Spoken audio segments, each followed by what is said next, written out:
Okay, Rabbi say Shalom Aleichem. That's Parsha.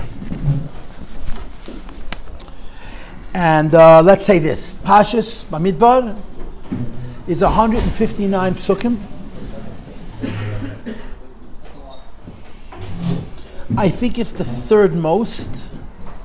The most is, of course, Nosei, which is next week, which is 176, which, as you know, is the same as the number of Latam as Achei Temimim, and the same number of psukim as Kapitel Kuf Yotes.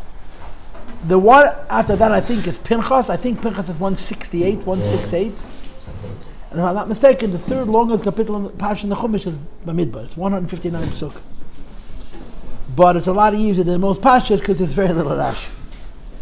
Because it's the counting, so the same psukim 12 times over. You know, each pasuk is 12 times over. First, they count all the 12 shvatim. Each shevet is mentioned, the name of the nasi is mentioned, and how many people they had. And then you have a sachakal of all the Jews. Then you count them again by the golem, by flags. Yehudi, Yisachar, Zavulun, and Reuven, Shimon, Gad. Then it's the same thing, all the numbers, and so on and so forth. It's a long parsha that's very repetitious. First you count the Jews, then you associate the Jews with the places around the Beis HaMikdash, then you count the Leviim, you associate the Leviim with the places around the Beis HaMikdash. The end of the Parsha is discussing the work of the Leviim, what Leviim were meant to do, and it spills over into Parshas Nosei. Which means for a person like me, our Parsha has a lot of psukim, but it doesn't have a lot of topics. It's very difficult to find an original topic in Parshas Bamidbar that's interesting, that has explorable information, provocative information, that's distinct, that's unique. So I have at home, I give Parsha classes here. This is my, fifth year I'm giving Parsha classes. I think. Yes, my fifth year I'm giving Parsha classes. So I have in a folder every Parsha with potential topics. In other words, in each week, I write down, when I think of a topic, I write it down, and when it comes to the Parsha, I go back and look at it and try to create something. I probably spent 2 hours today on this Parsha class. Most of that time I spent doing research, and I found literally zero information. I could show you the pile of books sitting on my table. I looked at it. Almost all the Svarim I have on Chumash, I looked in each one, looked in our Parsha, looked in Baal Yischa. Nobody said one word on the topic. The only one who mentioned this is RaShI, and the source of it is the Gemara Yerushalmi. But I'm obsessive, I'm really OCD. Once I started, I spent so much time looking. Nobody said anything, not the Chidot, not the Chazam Sefer, not the Alshich, not the Abar Benel. You can't imagine. First of all, I looked in the Rishonim. The Mikrais Gedel, the Ramban and the Yevin Ezra and the Rashbam and the Chizkuni and all these guys. No one says a word. The Rabbeinu B'chaya. No one has anything to say. I even looked in the Zohar. I leave to the Zohar in Parshas Bamidbar. I looked a little Parshas Baal Yischa. Nothing doing. The only one who touches on this topic is RaShI. The source of it is a Yerushalmi. So you know what I did? I made up the entire class. Everything I'm going to tell you tonight, except for the foundation, is yours truly's. What's the issue?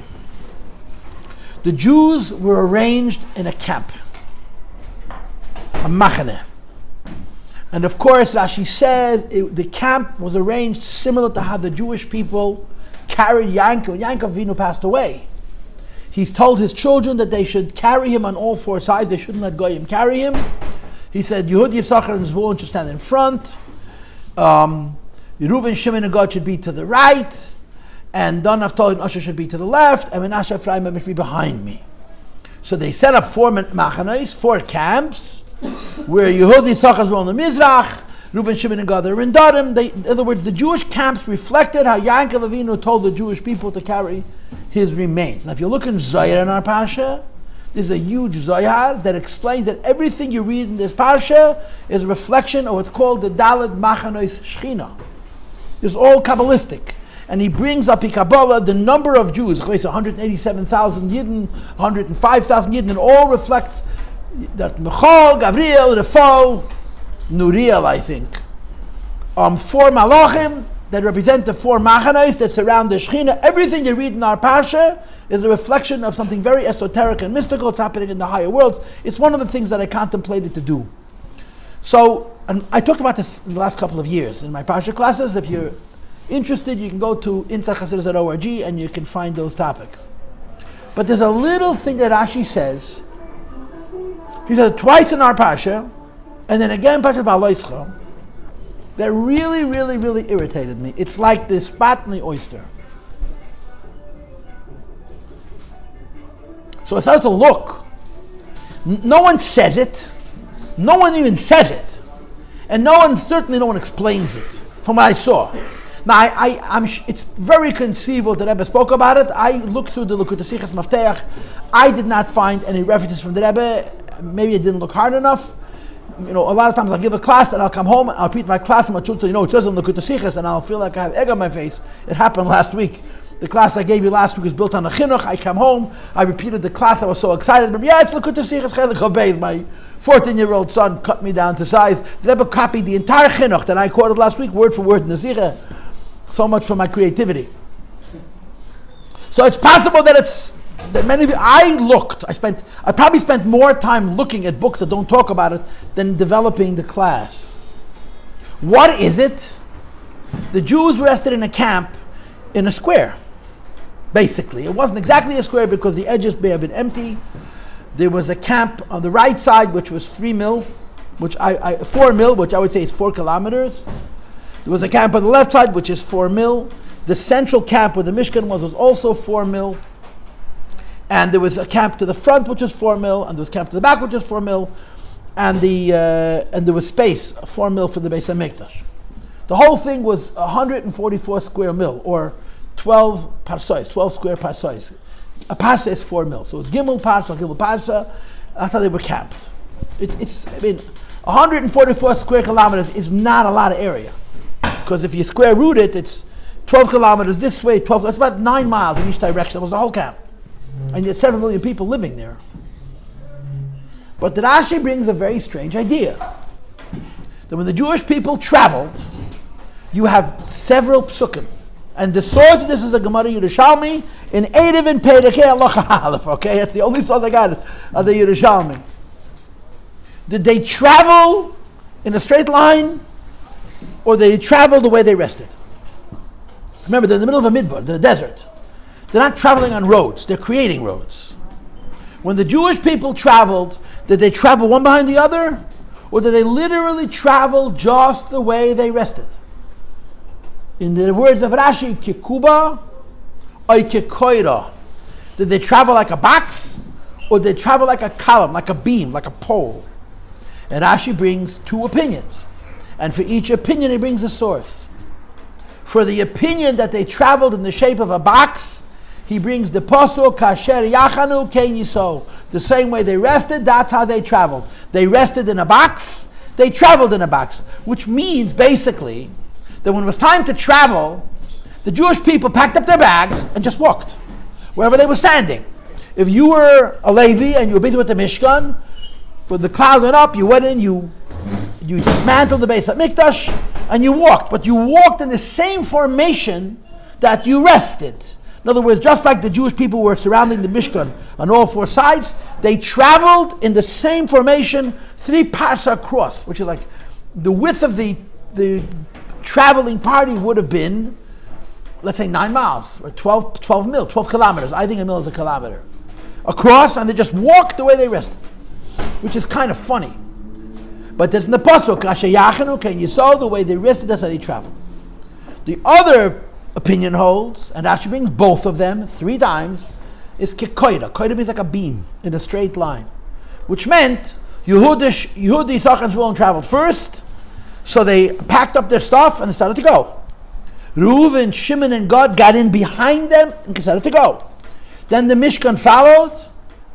Then came Menashe, Ephraim, and Benjamin, and then came Dan Naphtali. And after the 3rd camp, the Kalim went, the Aron, the Shochan, the Menera, giving the Leviim enough time to put the Mishkan back up before the Kalim would arrive. So when the Kalim would come into the camp, they went straight into their places. The Kalim didn't sit around and wait for the house to go up. And then went Dan Naphtali and Asher. And the proof of this is a pasuk in Parshas Bamidbar, where the Jewish people actually traveling, where it says the Lashon Ma'asav L'chol HaMachane is that Dan went last, and Dan going last indicates that there was a first and a last. If they traveled the same way they rested, nobody went first, nobody went second. You just took apart your houses and walked. So you all walked together. This RaShI has been an itch inside my skull since I'm a kid. I mean a teenager. How are they? It doesn't make sense. You have a whole camp of several million people. You're traveling from a point to a point. It seems reasonable to line up and just walk in a line. But on the other hand, considering the fact that they're in a midbar, they're in a desert, there's no people around, there's no houses around, there's no roads around, there's no lakes or rivers around, it's dry. So why bother getting into a line? Just you're camped in essentially a square. Just the whole camp. Take apart your tents, take apart your homes, put them into whatever mediums for travel you have, and go. So this this duality of RaShI always concerned me, and like I said before, the source of it is the Gemara Yerushalmi. The Gemara Yerushalmi does something else. The Gemara Yerushalmi says that each of these two opinions has a pasuk. Each of these two opinions has a pasuk. But each of these two opinions has to explain the other pasuk. In other words, the pasuk that says that the Jewish people traveled in a straight line. What do they do with the pasuk? Kashiyachnu ken yesod, the way they rested, they traveled. So the Yerushalmi answers that they traveled al pi adibur. Just like they rested when Hashem said to stop, they went when Hashem said to go. That's how he translates it. The other side of the coin, the Yerushalmi doesn't explain, but according to the aversion, that they traveled in a straight line, in a koira, in a straight line, you have to say that according to the opinion, they traveled in a kuba, in a box. The idea of ma'aseh v'chol ha'machanes, that the shevet done went last, has to be explained in some esoteric way. I'm not sure exactly how. Anyway, this is the bottom line. We have a RaShI that's sourced in the Yerushalmi that none of the other Mefarshim bring, that I saw. And I probably looked in 15. I think it's not an exaggeration. So I started to look for this. I could find nothing on the subject. So I made it up. So here goes. From now on, we got conjecture, okay? Number one, how do we understand the notion of travel in Ruchnius? How do you explain the notion of travel spiritually? I'll give you two insights. The first is in Chumash RaShI. You remember this from Bereshis. Yaakov Avinu sends his children. Yaakov Avinu sends his children to Yosef to get food, right? He keeps Binyamin at home and doesn't let Binyamin go. You know how old Binyamin was when Yaakov says, you're too young to travel? He was the father of 10 children. When Yaakov Avinu says, you're too young to travel. Binyamin was 33. He was a man.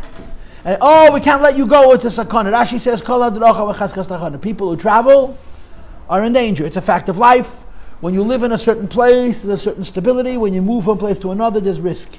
Yaakov Avinu was very afraid for Yosef's Binyamin's safety. He says, no, you're not going to travel. That's one source. The other source is the Hagdama of the second section in Tanya, which we start to learn on Shavuos. In other words, the next week we're going to be doing the Sechitas. It's called Chinuch Choten. The Alter Rebbe has the introduction to the second section of Tanya, where he makes a very interesting proposal. And I am going to say this to you the way I want to say it to serve the purposes of tonight's class. So I'm not teaching you Tanya now, I'm teaching you Parsha, using the Tanya to serve the Parsha class. The Alter Rebbe actually raises a question. Is it better for a person to stay in the same place in Avodah, or is it better for a person to grow in Avodah? Now, of course, your inclination is to say, of course, grow, right? But the Alter Rebbe says the nature of growth is risk. Alter Rebbe says, Sheva Yipol Tzadik V'Kom. The minute a tzaddik who's staying in a certain place and doing the same avodah decides to change his avodah, he falls 7 times before he rises. Alter Rebbe presents to you with the Akdam of the Shariach Demuna a serious argument that says, you're frum, you're good, don't change. Don't get better, don't get worse, stay the same. Why? Because it's safe. The minute you're going to start to change, the minute you're going to start the journey, anytime you journey spiritual, there's a danger, and you may fall. And he says, Alter Rebbe says, you will fall 7 times before you rise. The irony is, the thing that's so amazing about it is, the Alter Rebbe makes such a good argument against growth and says, do it anyway, it's worth it. It's worth to take the risk. It's even worth to know that every time you're going to grow from one level to another, you're going to fall intermittently. It's worth it to fall to rise to the higher level. So travel spiritually means growing and changing.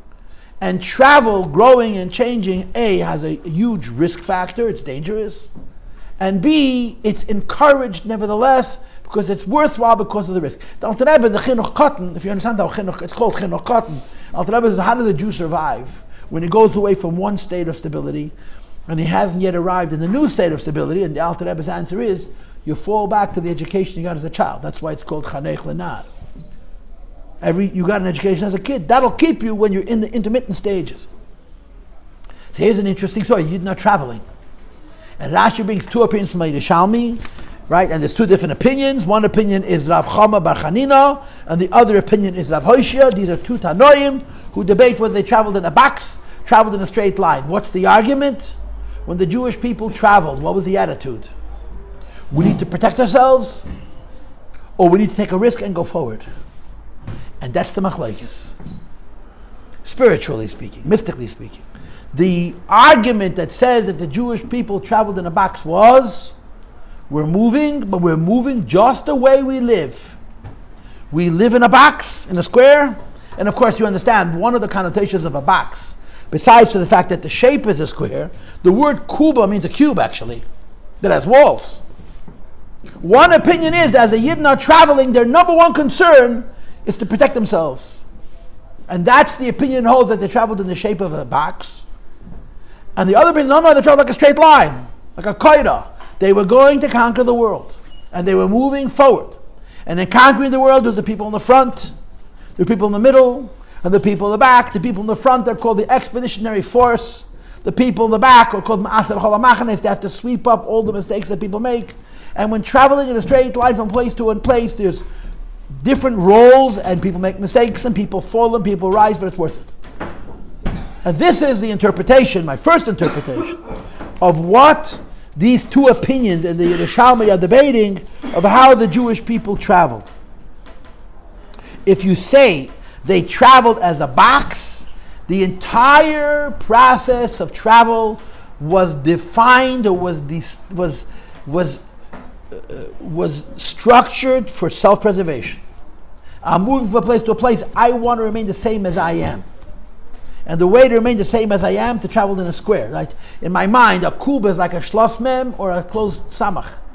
Right? It says in Chazal, a samach and a mem are closed. There's no opening. And there's different insights, but one of them is you don't let anything in. Traveling like a kuba means the Jewish people are traveling, and their entire concern is how not to fall. Traveling like a koida means they're going to travel in a straight line. And grade, I looked it up. In Parshas Balak, when the Jewish people in Bilam is trying to curse the Jews and he ends up giving them the biggest brachas, near the end of the Parsha there's an expression called V'karkar kol b'nei sheis. V'karkar kol b'nei sheis, I took out an English chumash and I looked.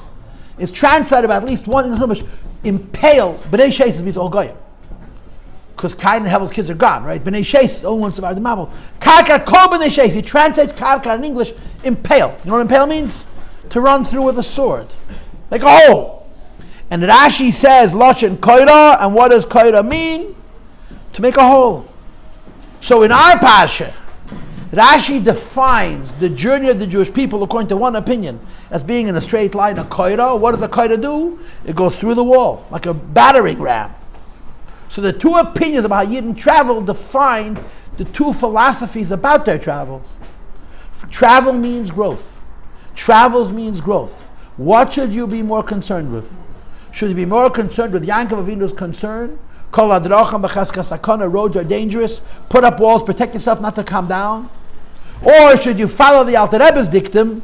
It's worth falling in order to grow. Move. And those are the two opinions that RaShI is bringing, whether they traveled in a square, in a box, or they traveled in a straight line. And the Hebrew is, they traveled kikuba, which means like a box, or they traveled kikoida, they traveled in a straight line. Now, of course, the end of the story is that RaShI brings both opinions. And just for the record, by the way, this is B'Hashgacha Pratis. Today we learned 3 Prakim and Rambam. Today's 3 Prakim and Rambam was 35 pages. Now, they weren't I haven't finished yet. It's not the hardest 3 Prakim and Rambam because it's basically, what Kriyas HaTorah you read on this Yom Tov, okay? But it's very, very long. One of the most interesting things you have in our Rambam is that Rambam starts the last Pedic Yud Gimel, I think, or Yud Beis, Yud Gimel, by saying that there's 2 opinions how you read the Torah. One opinion is you read it every year. Another opinion you read it every 3 years, but you don't follow that opinion. So in our Rambam you have a halacha with 2 days, which is very uncharacteristic of Rambam. Rambam as a rule doesn't bring 2 opinions.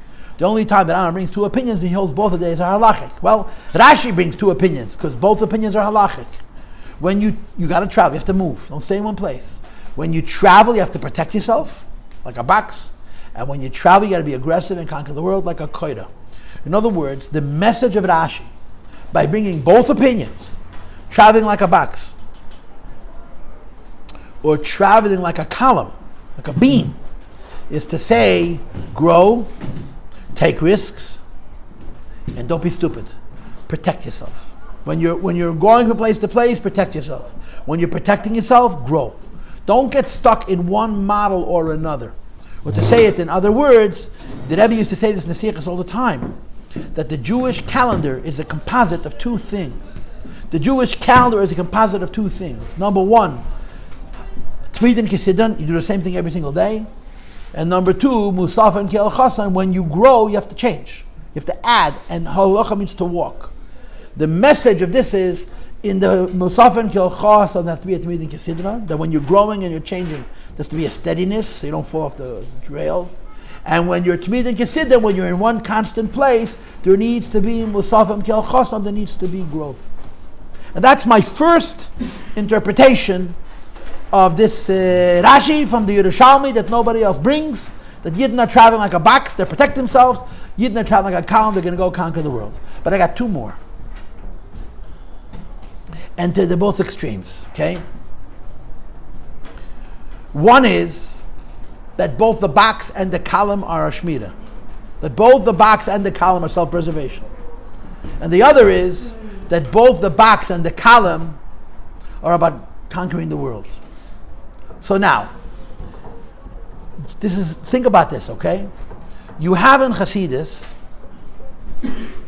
that there's different kinds of bodies of water.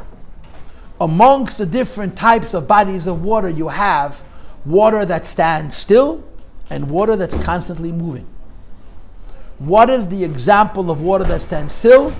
A lake or an ocean? Do you realize the same Hebrew word that you use for the Pacific Ocean, you use for Gan Yisrael Parksville's lake? Yam. Yam simply means water in a bowl. Whether the bowl is 10,000 miles across or it's 50 feet from end to end and 6 feet deep, water that's sitting in one place is called a yam. In the context of this conversation, it's a kuba, it's a box, stuck. What's the opposite of a yam? A nahar, a river. The Hebrew word nahar actually means to move. Rivers move from a high place to a low place. And if the water of the river is not replenished, in a very, very short time the river runs dry because rivers are moving. So I'm proposing. And koira is like yam and like nahar.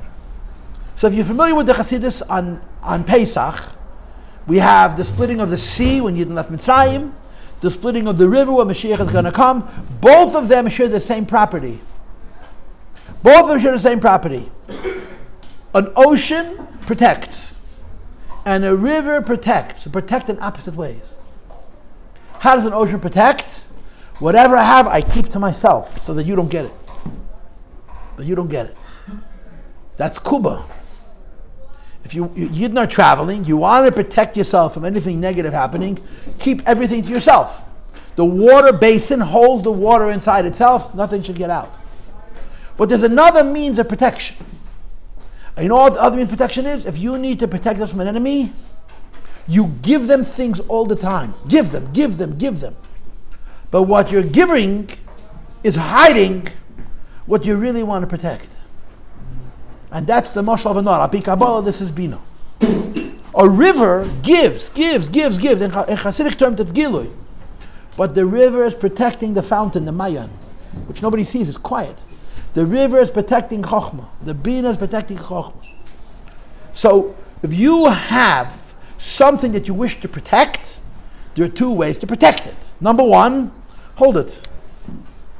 Number two, give away a lot, but give away something secondary so that what's primary is protected. This is another way of interpreting. You're not traveling. There's two opinions in the Yerushalmi. RaShI brings both opinions in Chumash. Number one, they travel like a box, means whatever you have, keep for yourself. Number two, the Jewish people traveled like a column, like a beam, which I am correlating with a nor, with a river, which means when the Yidden traveled, they went around giving away things to the goyim. Give. But what you're giving is a distraction. Because the enemy thinks you're giving them something meaningful. When in reality, you're giving them something secondary to protect something which is primary. So in this model, it's different than the first model. Because in the first model, I said, Kuba means when you travel, you protect. Koira means when you travel, you're aggressive. Now I gave you how both of these models are both for protection. The Kuba is for protection, keeping everything for yourself. The Koira is for protection by giving away something secondary so you protect something primary. But now I have a third interpretation, which is the other way around. You could make the argument that both Kuba and Koira is about giving away. In other words, when you travel, you're taking a risk. And again, we don't mean physically travel. We're talking about spiritually traveling. You're traveling from a place to a place, and when you travel, you grow. When you travel, you get better. But when you travel, you can also fall. It's human nature. Everybody knows this. So in the first model, Koira is to be aggressive and Kuba is to protect. In the second model, they're both to protect. Now I'm going to give you the other extreme. That the Yidden traveled in two ways. Either traveled as a box, or they traveled as a column. And in both cases, we're going to interpret it, we're going to explain it as the Yidden taking risks as they traveled. How?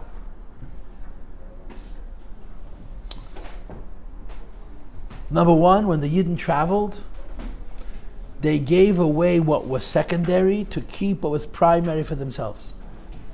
That's the Koira model. They traveled, straight line, it's like a river. They were giving away something secondary, so they keep something primary, but they're giving away something. Number two, they traveled like a box. In this interpretation, we're going to say traveling like a box means that as the Yidden traveled through the world, they didn't only give away what is secondary, they even gave away what was private. In other words, the mashal of a kuba means a box, what's your own. And when the Jewish people traveled to the desert, they traveled in the shape of a box, indicates, it denotes, it means that not only the Yidden give away a secondary light to preserve the primary light, but to actually give the world the primary light. In other words, in the third interpretation, Yidden go through the world and take huge risk. And there's a huge possibility for falling. Because not only are they out in the world, they're giving from their treasure, not only what is secondary, as represented by the column, but even what is primary, as represented by the box. So, because a box means what you keep for yourself. And taking that box out of the world means you're sharing with the world what is normally your own. So I gave you three interpretations of a RaShI and a Gemara Yerushalmi, which nobody has anything to say about. And I'd be happy to hear what you have to say, but I highly doubt you have anything to say about it. You will now have a mitzvah, and I'm going downstairs.